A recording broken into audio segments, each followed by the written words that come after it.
Hare Krishna, dear devotees. Hare Krishna, dear devotees. Please accept my humble obeisances. All glory Srila Prabhupada. I hope you all are well. Welcome you all to His Holy Chandramauli Maharaj's daily class. Hare Krishna Maharaj. Please accept my humble obeisances. Let me just stop my YouTube video because otherwise I won't be able to play the. Yes, I can now share my screen. So today's verse is Shrimad Bhagavatam, 3rd canto, 2nd chapter, and verse number 31. I'll just share my screen. 31, you sure? Yeah, that's what I was. I was confused with. Maybe I will have a look and see, Maharaj, because there were two verses. 29 was finished last, and let's just have a look. Maybe I'm not sure. Let me see what Srimati has here. Today is the 20th. She has, she wrote 30. 30. Oh, sorry, 30. Yes, not 31. 30. Yes, 29s we covered last week. Yeah. Okay. Om Namo Bhagavate Vasudevaya. Om Namo Bhagavate Vasudevaya. Om Namo Bhagavate Vasudevaya. Pradyuktam Bhoga Rajainam Mainam Kamarupinam Leelaya Vyanudhatam Stan Balakridannakam Iva. The great wizards who were able to assume any form were engaged by the king of Bhoja Kamsa to kill Krishna, but in the course of his pastimes, the Lord killed him as easily as a child breaks dolls. Purport. The atheist Kamsa wanted to kill Krishna just after his birth. He failed to do so, but later on he got information that Krishna was living in Vrindavan at the house of Nanda Maharaj. He therefore engaged many wizards who could perform wonderful acts and assume any form they liked. All of them appeared before the childlike Lord in various forms, like Aga, Baka, Putana, Sakata, Trinavarta, Dhenuk, and Garba. And they tried to kill the Lord at every opportunity, but one after another, all of them were killed by the Lord, as if he were only playing with dolls. Child play with toy lions, elephants, boars, and many similar dolls, which are broken by the children in the course of their playing with them. Before the Almighty Lord, any powerful living being is just like a toy lion in the hands of a playing child. No one can excel God in any capacity, and therefore no one can be equal to or greater than him, nor can anyone attain the stage of equality with God by any kind of endeavor. Jnana, yoga, and bhakti are all three recognized processes of spiritual realization. The perfection of such processes can lead one to the desired goal of spiritual life, of life and spiritual value, but that doesn't mean that one can attain perfection equal to the Lord by such endeavors. The Lord is the Lord at every stage, while he is playing like a child on the lap of his mother, Jasoda Mayi, or just like a cowherd boy with transcendental friends. He continued to remain God without the slightest diminution of his 6 opulences. Thus, he is always unrivaled. Is that it?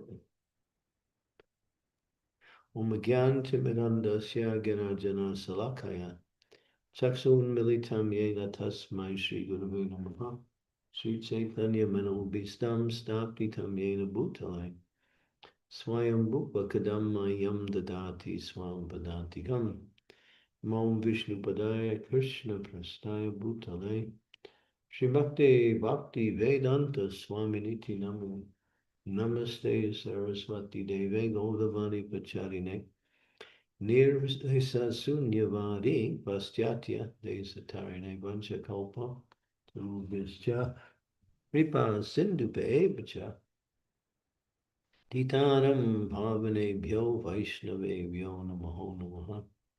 Jai Shri Krishna Chaitanya Prabhu Nityananda Sri Advaita Gadadhar Srivasari Gaur Bhaktivinoda Hare Krishna Krishna Krishna Hare Hare Hare Rama Rama Rama Hare Hare. In one treatise called the Garga Samhita, it's a very elaborate description of how Kamsa had subdued all of these powerful demons, Agabhaka, Putana, Sakata, Trinavarta, Dhenuk, and Garbha, others too, Keshi, Arista, there were so many. Kamsa was powerful, and he had subdued all of these demons in fights and made them his servants. And then he used them to perform wizard-like acts. They had great powers. Even the demons have learned mystic powers where they can change their form at will. And they use it. We read about it when, when Varaha was fighting, Lord Varaha was fighting with Hiranyaksha, and he disappeared. And he wasn't even visible, although he was still personally present, but he was an invisible, could not be seen by the demigods. The Lord could see him, of course. And so these demons, they have great power, many of them. Nowadays, the demons don't have that kind of power. But they still have their demoniac qualities. And they always try to kill the Lord, not so much directly, because they don't have such power, nor do they understand the nature of the Lord. They try to kill them by legislation, by writing various types of articles denying the existence of the Lord. And sometimes they make such interesting articles. Like one time I was reading one newspaper where a group of atheists had gotten together and made a petition that, there's so much differences in people who follow religion. So they're not qualified to really define what is actually religion. So that duty should be given to us, the atheists, because we have no bias about this or that, and therefore we will be able to explain actually what is religion. The atheists were giving that. There's an article I read. Of course, it was ridiculous because an atheist is the least qualified because they don't believe in God. So they'll take religion, and they do that even today. They take God out of religion and make religion a set of rules and regulations. That's all. And sometimes these rules and regulations are situated in high morality. And they use morality as the pinnacle or the height of success in life, learning how to be kind, how to be not kind so much, but how to be charitable, how to be educated, how to become successful in different areas of life. So they're called the modern moralists, but many of them are demons actually because they have no faith in religion, religious principles, nor do they even believe in the existence of God. There's many types of atheists too, not just one way or another. Some become atheists simply because they had some belief in God, but God didn't satisfy their desires. And so they thought, well, if God didn't satisfy their desires, then he doesn't exist because he's meant to make everything nice in the world, and he didn't make anything nice, especially in my life. So he doesn't exist. It's just an idea. God is just an idea. So all of these foolish people don't understand that behind everything is the hand of the Lord. Creation doesn't manifest automatically. Creation comes from a source. Just like anything you see in this world, you trace it back to a person who put it together. The ingredients were taken from material nature, but still they're fashioned by an individual to make different things. So there's no such thing as things happen by chance. Prabhupada never liked that idea of chance. Sometimes people say, well, this happened by chance. Well, chance really means you don't know. You can say, to be honest, you should say, I don't know, but they use the word chance, means that it didn't come out the way we perceived it did. So therefore, this is just called chance. Or another one is called instinct. Instinct, Prabhupada never liked that idea, instinct. That certain living entities react and act in a certain way based on instinct. But we know instinct is another name for supersoul, who's guiding the living entity according to their desires. And even lower animals we see, even things below the human form, even below than the animal, they have a certain way of acting, but then they're guided by the Lord in the heart. I remember I was in one place and it was a kind of a small lake there, and there were birds flying above the lake, and it was early in the morning, and the birds were flying quite fast, going in and out and going up and down, in and out, and it was like at least more than 50, 60 birds in one area, all flying very fast.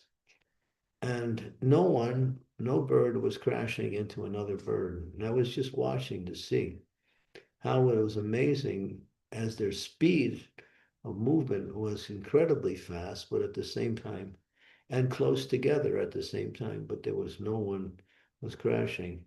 How is that possible?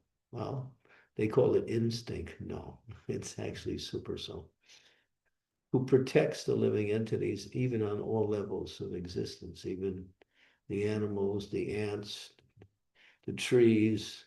The Lord is there to give protection according to what protection they deserve. So yeah, this idea of instinct, this idea of chance. Prabhupada was talking about chance with some of his disciples. They were giving examples. One devotee, he said to Prabhupada, I was taking a shower this morning and the shower piece fell off and hit me in the head by chance.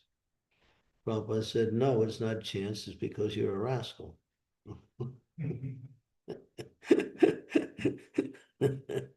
So the cause is your rascaldom, not chance. So, because consciousness moves matter. If you do a little perception, be a little perceptive, you see how your consciousness can affect the environment. And the more intense your consciousness, the more you affect others. People can read each other's minds because of the power of consciousness.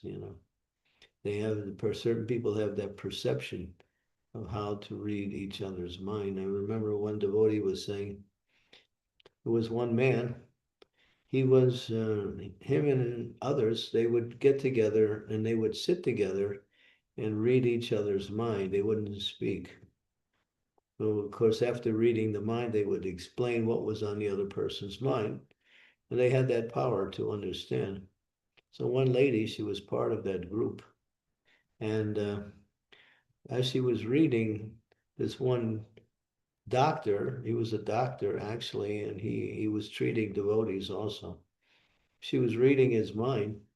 She became overwhelmed and she just fell on the ground and offered respects to the doctor, because when she read his mind, she understood that he had God in his mind. He had Krishna in his mind. And so she could perceive that simply by mental telepathy or power of mind. So yeah, so we have influence. Even if we don't speak, we have influence. We have influence simply by our consciousness. So all of this is, I'm just getting a little bit away from the part here that actually Kamsa was so powerful that he could and use others. But trying to kill Krishna is the demons, they do it by legislation. They do it by harassing the devotees. They do it by restricting and causing distress to the devotees, by making laws against religious activities in society. Certain countries don't even allow certain people to come in to their country if they're of a different religion of what they believe, or if they are just religious in general. It still goes on today. So so they can't kill Krishna, so they try to cause distress to Krishna's devotees, and that's you know, like that.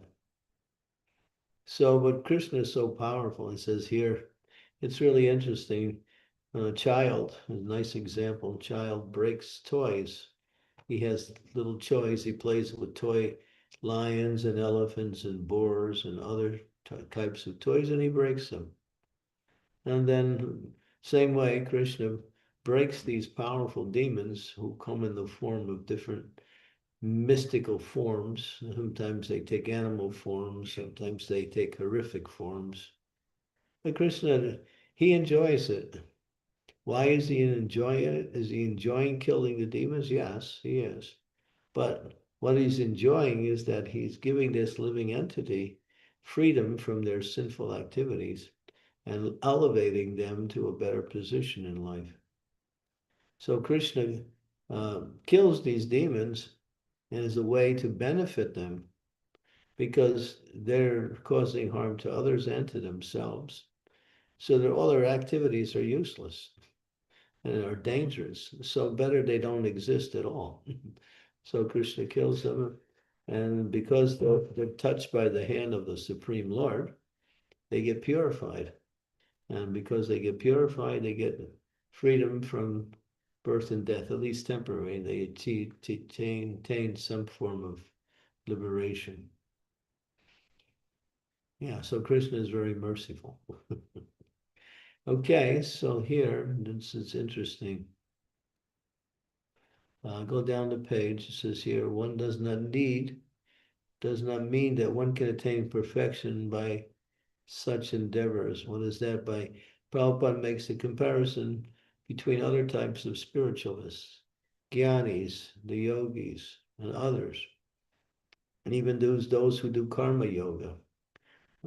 There are different types of yoga. Yoga means to connect with the Supreme, but the connection becomes perfect or complete or satisfying for the living entity when they reach the stage of bhakti, bhakti amama vijananti. Or Krishna says in the Bhagavad Gita, yogi nam api sarvesham madgatendradatmanaham bhajate swastradavan bhajate yomam te me yuktatamo mataha. That after describing the different yoga systems, karma yoga, jnana yoga, astanga yoga, the eightfold mystic process, Krishna ends by talking about bhakti. Bhakti is the complete yoga. Why? Because it's the nature of the soul. The soul by nature has a loving relationship with the Supreme Lord. Jnana is about knowledge. Yoga is about mystic power. Karma is about proper activity. But bhakti is about love. And bhakti is complete, just like even in the material world. Unless you have a loving relationship in life, you feel there's something missing in life. Everyone wants to experience some kind of loving relationship with another living entity. So that goes on in material life. Of course, those loving relationships are fraught with different types of inebrities, and they can't give full satisfaction. And that's why people don't last in those relationships. Or even if they are lasting, time takes them away.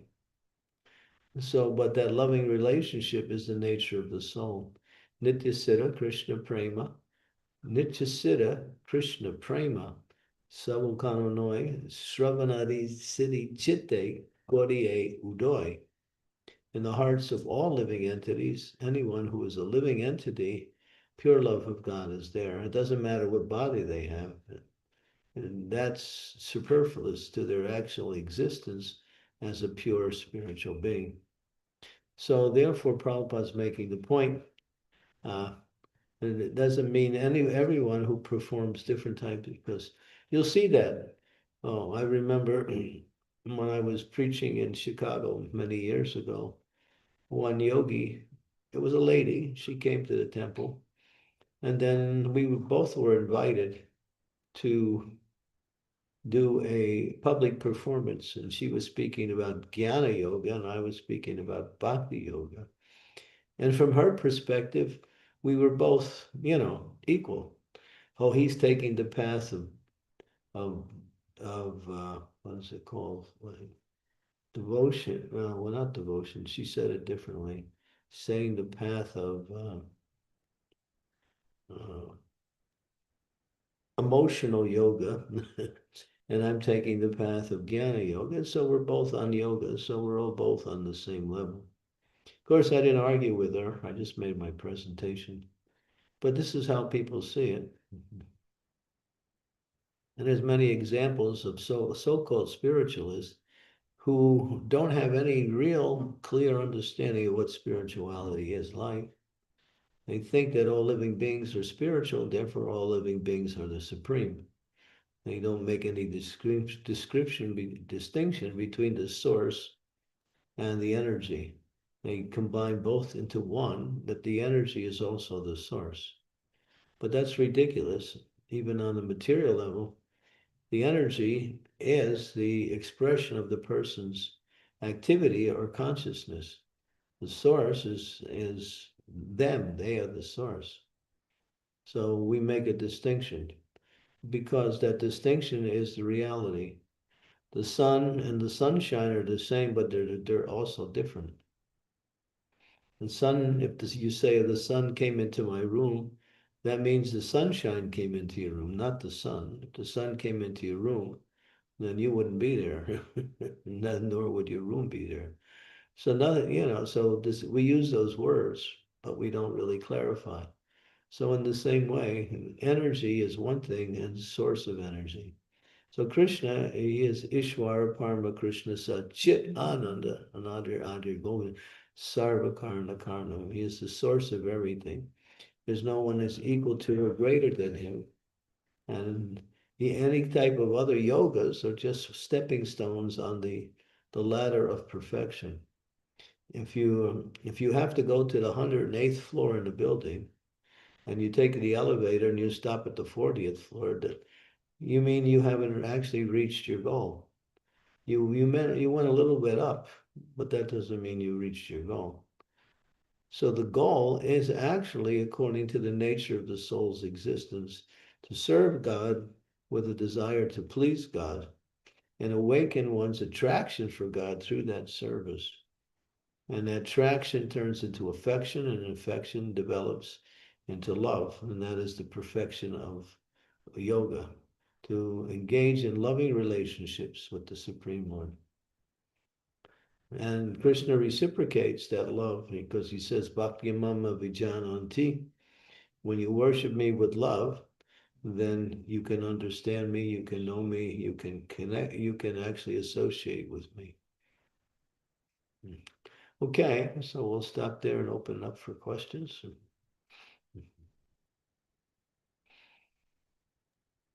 Thank you, Maharaj, for explaining. I really like the last point you mentioned that our human birth is for serving the Lord, and by that service, pleasing the Lord. Yes, so devotees, if you have any questions, comments, realizations, please unmute yourself and ask. It will be nice to have your cameras on if you can. And we would like to conclude in an hour, so it will be nice if you can raise your hands. Yes, Tari Mataji, please go ahead. I would encourage the devotees to ask their questions as soon as they can, because I have to leave in a half hour, so we have a half hour worth of questions. Okay. Hare Krishna, please accept my humble obeisances. All glories to Srila Prabhupada. I have two questions. I didn't really understand in the text. It said that Jnana, Yoga, and Bhakti are three recognized processes for spiritual value. but that does not mean that one can attain the perfection equal to the Lord's. Here I don't really understand what does it mean that attain the perfection equal to the Lord's, because Bhakti is also mentioned. So even by Bhakti one cannot attain the Lord, or No, yeah, you read it wrong. It's not like that. Bhakti, Krishna says, Bhakti Mama Vijanati, only by Bhakti can you know me. But no one can become the Lord. That's the point. Even by Bhakti doesn't mean you can become the Lord. Even though Bhakti is the highest expression of yoga, it's the perfection of yoga. Still, the living entity cannot be the supreme.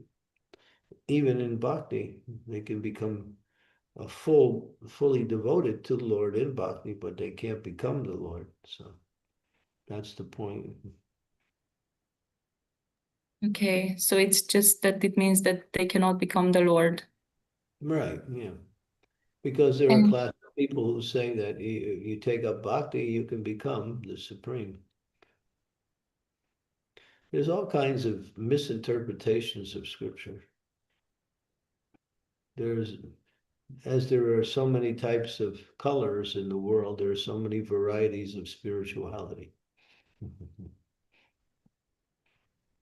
Okay, thank you very much. I also had, if you could clarify, because you mentioned that consciousness move matter. I didn't really understand how or what you meant by that. Well, consciousness can move matter, yeah. Because consciousness does move matter. When you are a conscious being, you're moving your body by the power of your existence inside the body. But even when those who have very powerful consciousness, they can move matter. There's people who can make things move simply by their consciousness. Inanimate objects can move by consciousness. But that's a power that people have developed.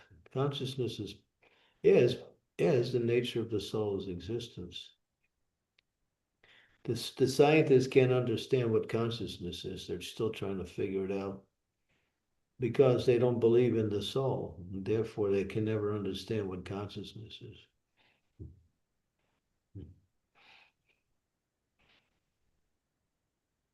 And then there is Krishna consciousness, which is the perfection of all consciousness. There's Maya consciousness too. Money consciousness, girl consciousness, boy consciousness, food consciousness, so many consciousness. These are blemishes over the pure consciousness. The real consciousness is Krishna consciousness.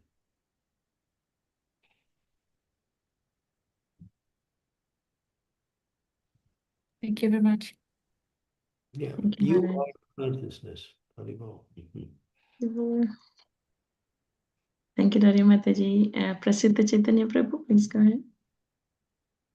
Hare Krishna Guru Maharaj, please accept my humble obeisances in lotus feet.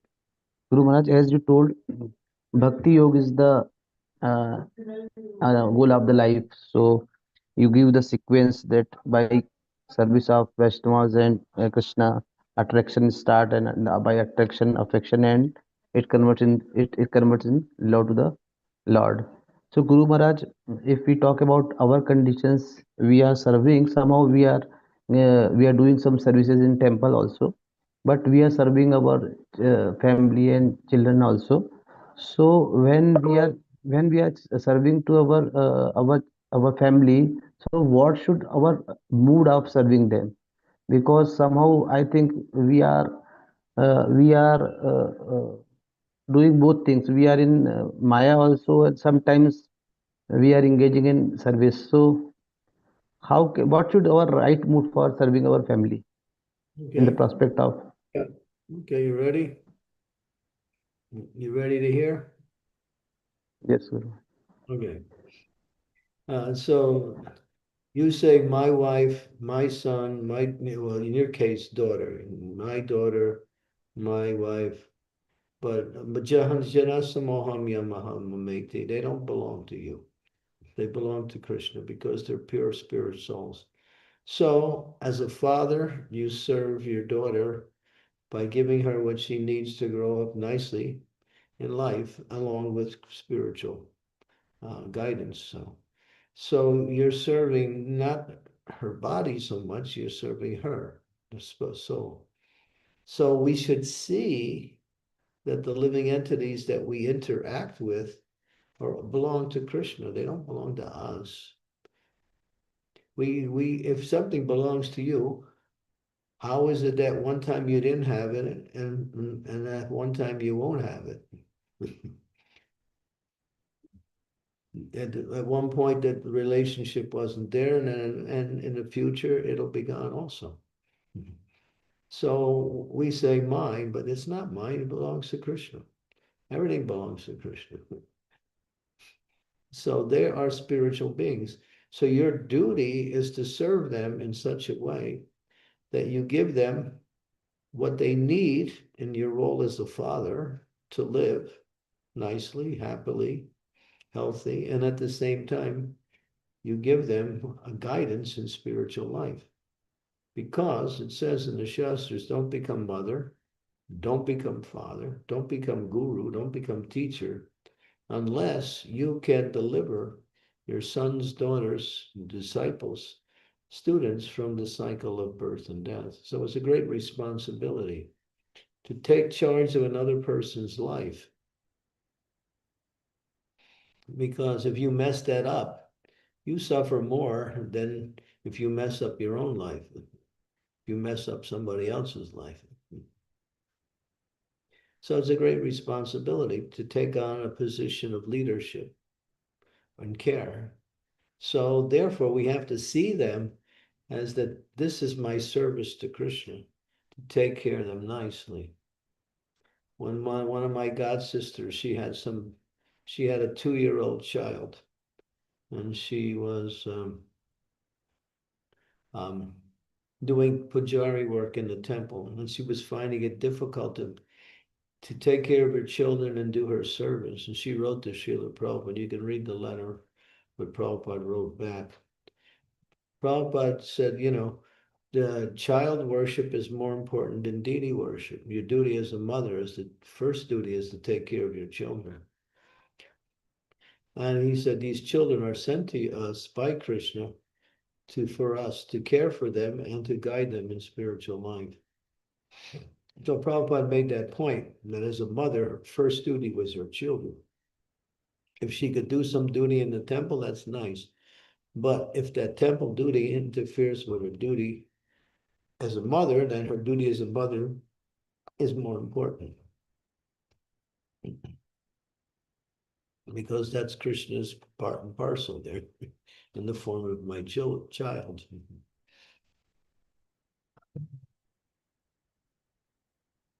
But that doesn't mean you should neglect your spiritual life in the name of taking care of your children. You can still chant, you can still worship. But still, I've seen it. People who take responsibility for spiritual life, become temple presidents or other important positions within the society. Sometimes they neglect their family. And because of that, it causes them really difficulty. And they wind up, after some time, giving up their spiritual practice to make sure they should take care of their family. I've seen it. People have come to me with that problem. And I say, well, you have to give sufficient time to do your duty as a father, as a mother, as a caregiver, whatever your role you play in relationship to others. But don't take it that's all you do. You have to also become Krishna conscious at the same time. Yes, sir. Because what Thank can you give to someone if you don't have it yourself?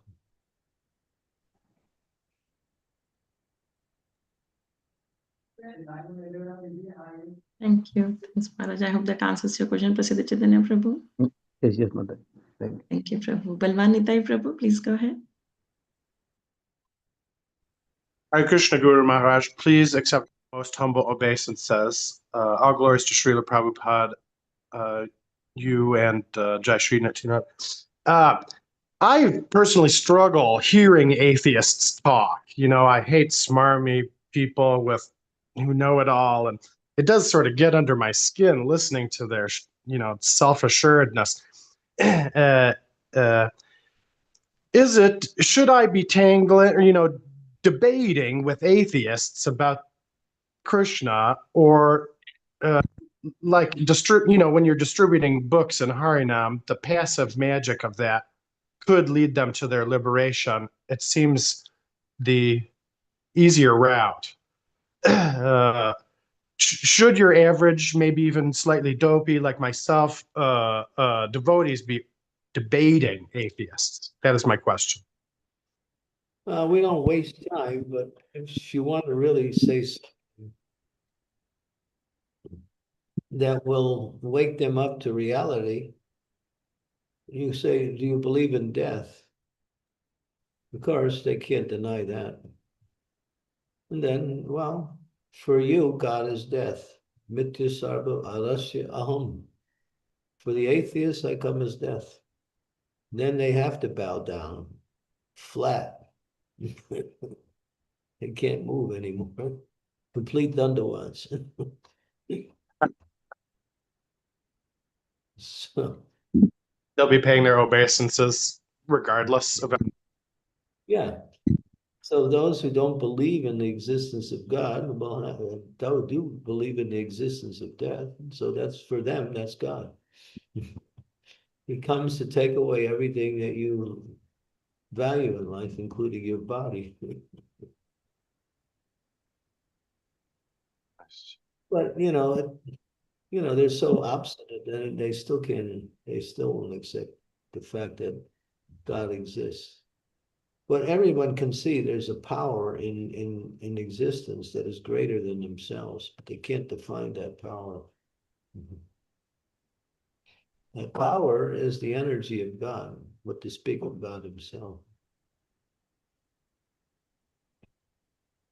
Yeah, so an atheist is just, a foolish person.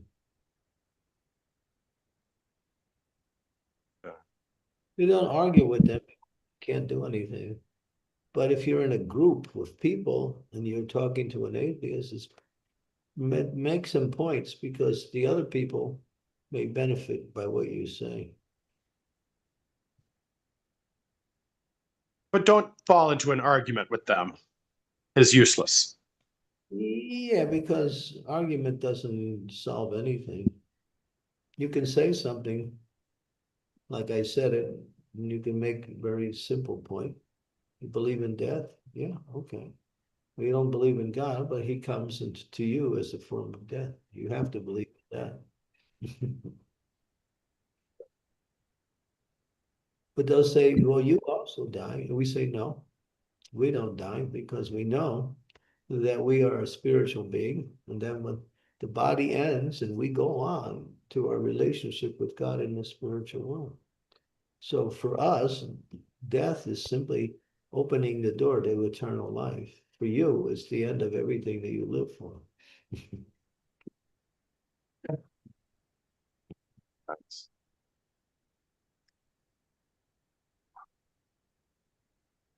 Well, thank you, Guru Maharaj. Appreciate that. Hare Krishna. Thank you, Bilwanitai Prabhu. Shiv Kumar Prabhu, please go ahead. Thank you, Mataji. Hare Krishna Maharaj and our Slams. Please accept my humble obeisances at your lotus feet. So, Maharaj, one question I had, Maharaj, on the law of karma itself. Now,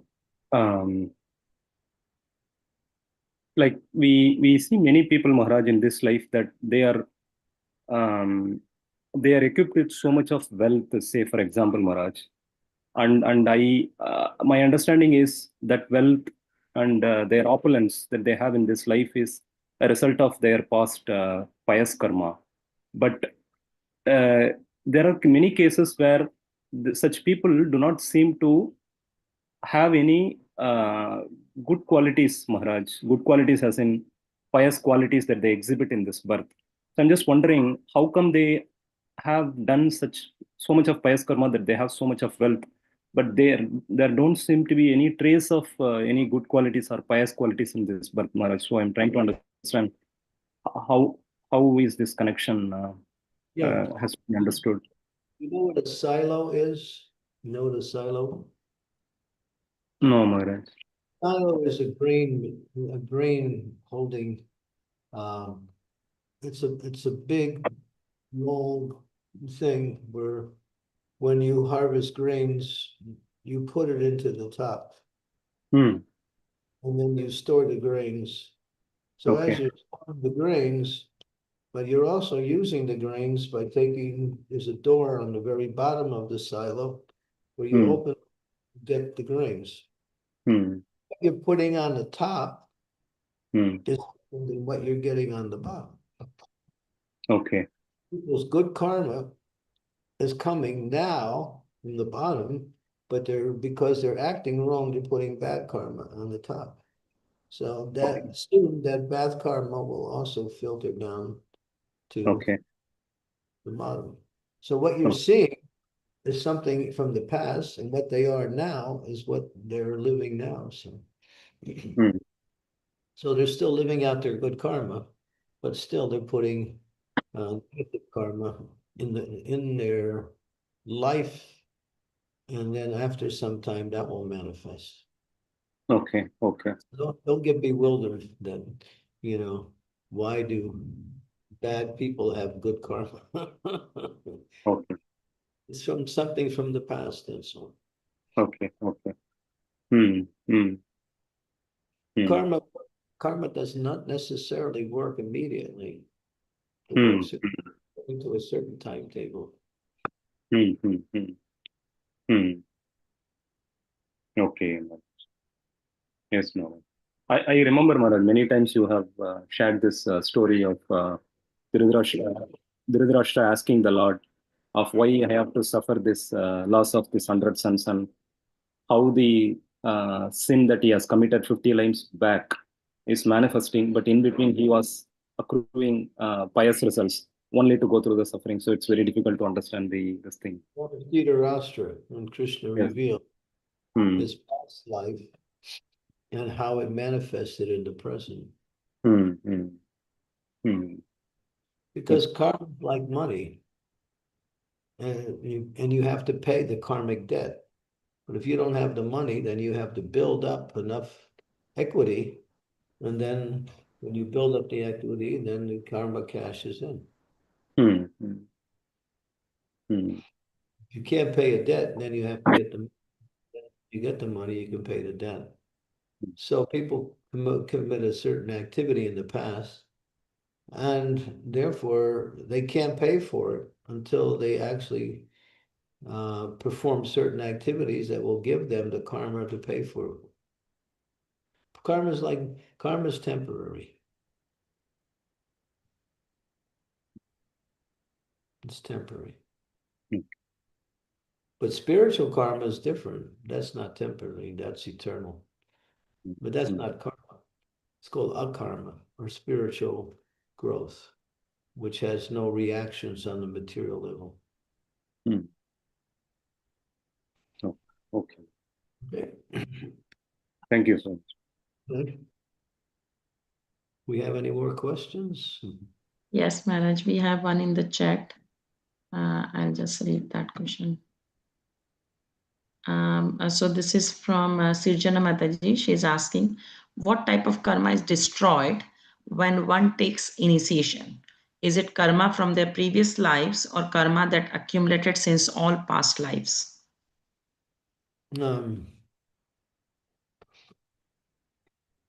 It's that karma that is destroyed that allows you to execute bhakti without too much interference. In other words, give you an example. Prabhupada said, you may have been a murderer in a previous life, and therefore the karma, the reaction for that is you have to be killed also. That's the law of manu, life for a life. If you kill someone, you have to be killed. That's the That's the law. So now you came to Krishna consciousness and you take initiation.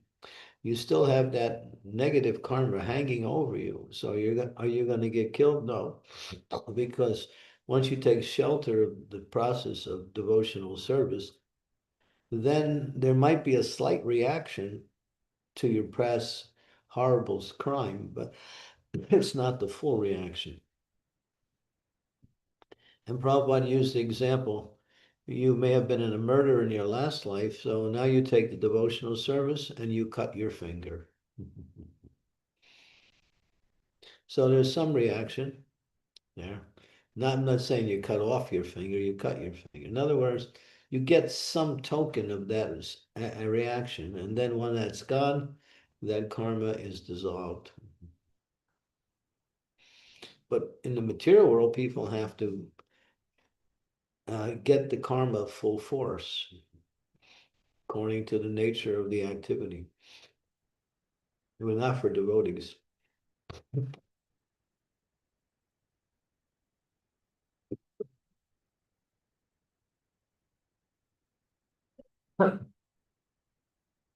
Excuse me. Okay. Thank you, Maharaj. I hope that answers your question, Krishna Mataji. Give the There is a students- question from Mayur Prabhu, but we'll take Krishna Kaviraj Prabhu's question first. Krishna Kaviraj Prabhu, please go ahead. Thank you very much. How does the consciousness of one person impact or affect the consciousness of others? Is it the consciousness to consciousness level? Or is it? Well, I mean, that's obvious. You have a family, right? Yeah, so Yes. you want to affect your consciousness, you affect her consciousness. Your children affect their consciousness. Everybody's affecting everyone else's consciousness. Even if you don't say anything, still a consciousness has an energy about it.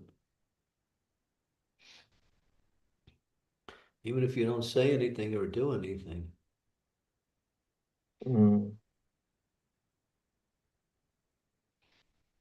Consciousness is energy, spiritual energy. So in a room with lots of people, there's lots of consciousness at different flavors, Yeah. and they're all impacting each other. Yeah, just like someone is looking at you, then you realize somebody's looking at you, and then you turn in that direction. All of a sudden, you feel that energy coming towards you. You're not getting any signal, but it just happens automatically.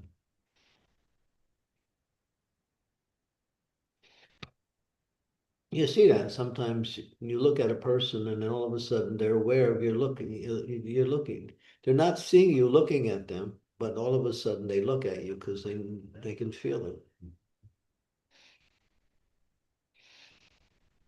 It's so subtle. It's very subtle.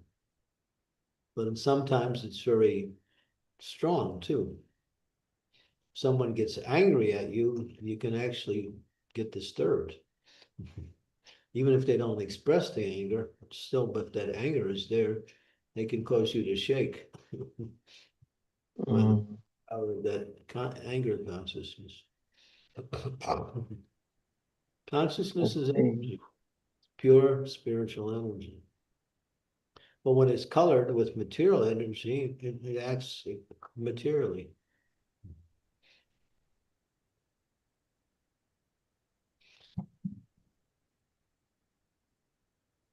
So if a person if a devotee is in a room with a materialist, will the consciousness still impact each other to an equal degree? Yeah, we always affect everybody. It happens every moment when we're with people. We're affecting everyone by our consciousness.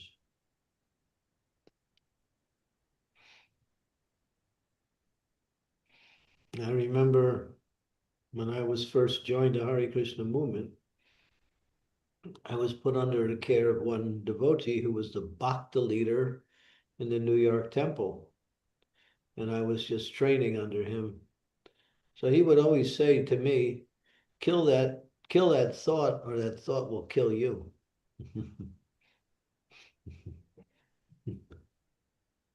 So, like that.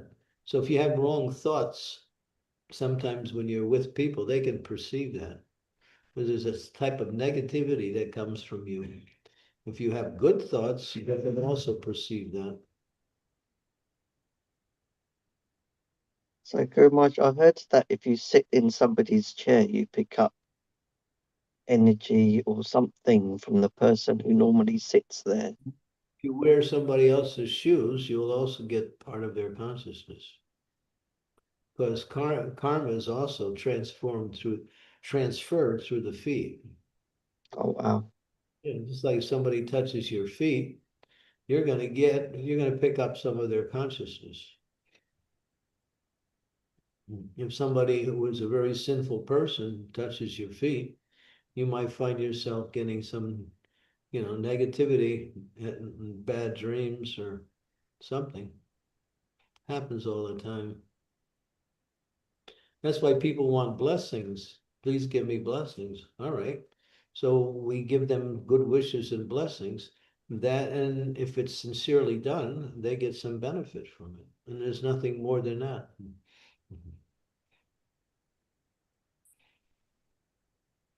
Consciousness is life. Consciousness is, when consciousness is Krishna consciousness, then everyone benefits.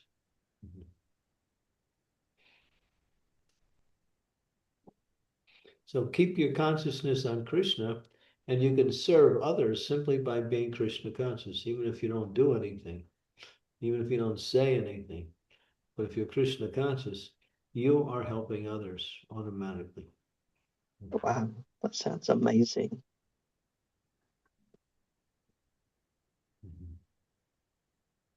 Thank you, Guru Maharaj. Thank you, Krishna Kaviraj Prabhu. Maharaj, we have one more last question maybe. Hare Krishna Maharaj, this is from Mayur Prabhu. How much can or does bhakti yoga, devotional service change one's astrology? Is one subjected to certain situations or circumstances for sure, or can it change you perform devotional service?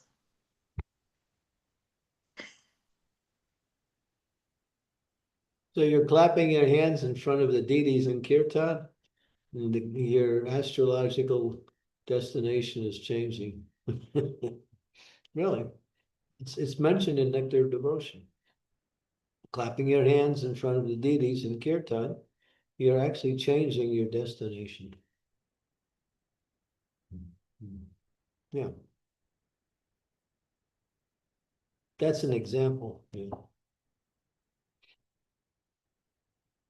Good. All right, I think I have to go because there's another program on the horizon here. And my extractor had just come to extract me. So Thank you so much, Guru Maharaj, for your time and association. Thank you. Thank you very much. Hare see you Krishna. all. Unfortunately, tomorrow I won't be able to give class because I'm traveling, but we'll be back on the day after tomorrow. For sure. Sure. Okay. So I'm sure someone will give a nice class tomorrow. So please come. Anyway. Thank you very much. And Hare Krishna. Hare Krishna. Hare Jai. Hare Krishna. Hare Hare Krishna, Krishna, Guru Hare Maharaj. Krishna, Guru Maharaj. Hare Hare Krishna. Krishna. Thank you very Hare much. Krishna, Guru Maharaj. Thank you. Thank you. Hare Krishna. Thank you very much, Guru Maharaj. Hare